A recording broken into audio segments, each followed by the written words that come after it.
Assalamualaikum warahmatullahi wabarakatuh. Perkenalkan, nama saya Feriska Nuramalia dari kelas 11 MIPA 2 nomor absen 12. Di sini, saya ingin memaparkan materi mengenai hukum Bernoulli yang telah saya susun. Jadi untuk topik pembahasan yang akan saya bahas, yang pertama yaitu terdapat sejarah Bernoulli. Yang kedua ada fenomena yang mendasari munculnya hukum Bernoulli. Yang ketiga ada persamaan Bernoulli dan yang terakhir adalah penerapan hukum Bernoulli. Jadi langsung saja kita mulai pada topik pembahasan yang pertama yaitu sejarah Bernoulli. Jadi hukum Bernoulli ini ditemukan oleh sejarawan asal Jerman bernama Daniel Bernoulli yang lahir pada 8 Februari 1700 di Groningen, Republik Belanda. Ia adalah anak dari Johan Bernoulli, seorang ahli matematika di kota Groningen. Pada awalnya ayahnya menginginkan Daniel untuk bekerja pada bidang bisnis, namun Daniel menolak dan pada saat berkuliah dia tetap mempelajari kalkulus dari ayah dan kakaknya. Daniel juga mempelajari ilmu kedokteran dan meraih gelar doktoral di bidang tersebut. Pada tahun 1718 hingga 1720, Bernoulli harus kembali menempuh pendidikan dokter pada tingkat sarjana dan dokter di Heidelberg, Strasbourg, dan Basel.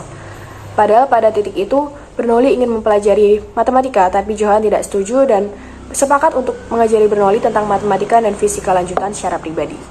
Yang selanjutnya yaitu terdapat fenomena yang mendasari munculnya hukum Bernoulli. Jadi dimulai pada tahun 1738, di saat Bernoulli berhasil mempublikasikan hasil penelitiannya terkait dengan fluida mekanis dalam sebuah tulisan berjudul Hydrodinamika.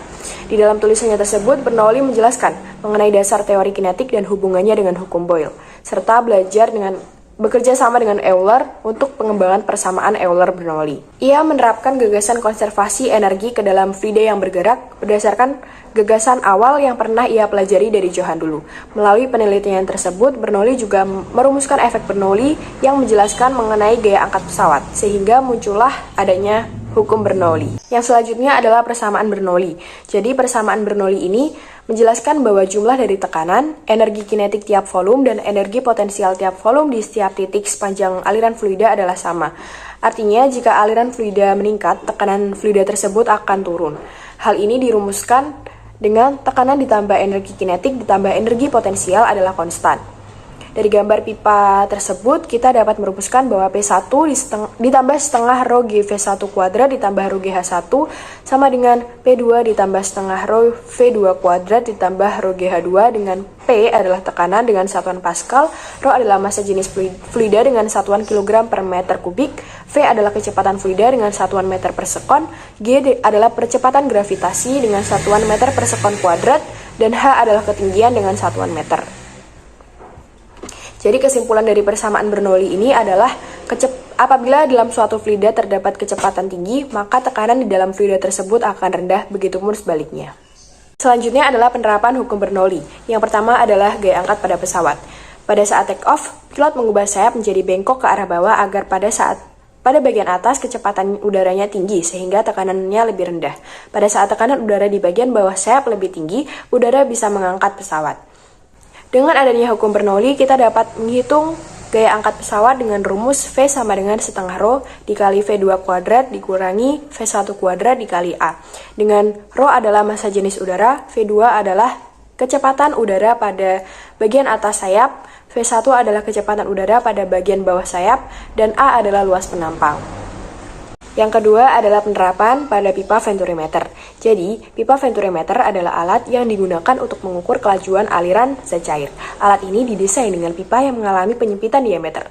Menggunakan hukum Bernoulli, kita dapat mengukur perubahan tekanan pada pipa venturimeter yaitu dengan rumus P1 dikurangi P2 sama dengan setengah rho dikali V2 kuadrat dikurangi V1 kuadrat. Dari rumus tersebut, kita juga dapat mendapatkan rumus kecepatan yaitu sebagai berikut. Lanjut pada penerapan nomor 3 yaitu pada cerobong asap. Cerobong asap yang baik akan tersambung ke ruangan yang tertutup. Karena ruangan itu tertutup, maka tidak ada udara yang berhembus, yang menyebabkan tekanannya menjadi besar. Sehingga secara tidak langsung asap akan tertekan ke atas cerobong. Penerapan nomor 5 yaitu pada tangki air yang bocor. Jika ada bejana berisi air, lalu bejana tersebut mengalami kebocoran pada jarak H di bawah permukaan fluida, maka kelajuan fluidanya sama dengan kelajuan benda yang jatuh bebas dari ketinggian H. Dengan menggunakan hukum Bernoulli, kita dapat mencari kecepatan aliran fluida pada kebocoran tangki, yaitu dengan V sama dengan akar 2GH. Kita juga dapat menghitung waktu jatuhnya air tersebut dengan rumus T sama dengan akar 2GH per G. Selanjutnya kita juga dapat menghitung jarak mendatar antara tangki dengan kebocoran air, yaitu dengan rumus X sama dengan 2 dikali akar H kali H2. Yang selanjutnya adalah penerapan pada tabung pitot. Tabung pitot dapat digunakan untuk mengukur laju aliran udara. Tabung ini memiliki dua ujung pipa. Satu ujung pipa memiliki lubang yang menghadap aliran udara dan ujung yang lain memiliki lubang yang menyinggung aliran udara. Dengan hukum Bernoulli kita dapat menghitung kecepatan udara pada tabung pitot, yaitu dengan rumus V sama dengan akar 2 rho aksen GH per rho G. Dengan rho aksen merupakan massa jenis raksa dan rho G adalah massa jenis gas. Selanjutnya adalah penerapan pada obat semprot nyamuk. Saat kamu menekan obat semprot nyamuk ke bawah, cairan bagian bawah akan bergerak dengan kelajuan rendah. Akibatnya, tekanan di cairan bagian bawah akan semakin tinggi. Hal itu mampu mendorong cairan untuk bergerak ke atas melalui selang yang berukuran kecil. Jadi dengan adanya hukum Bernoulli ini, kita dapat menyimpulkan bahwa apabila dalam suatu fluida terdapat kecepatan tinggi, maka tekanan dalam fluida tersebut akan rendah. Begitupun sebaliknya, apabila di dalam fluida terdapat kecepatan yang rendah, maka tekanan dalam fluida tersebut akan semakin tinggi. Demikianlah pemaparan materi yang dapat saya sampaikan. Jika ada kurangnya, saya mohon maaf yang sebesar-besarnya. Terima kasih dan wassalamualaikum warahmatullahi wabarakatuh.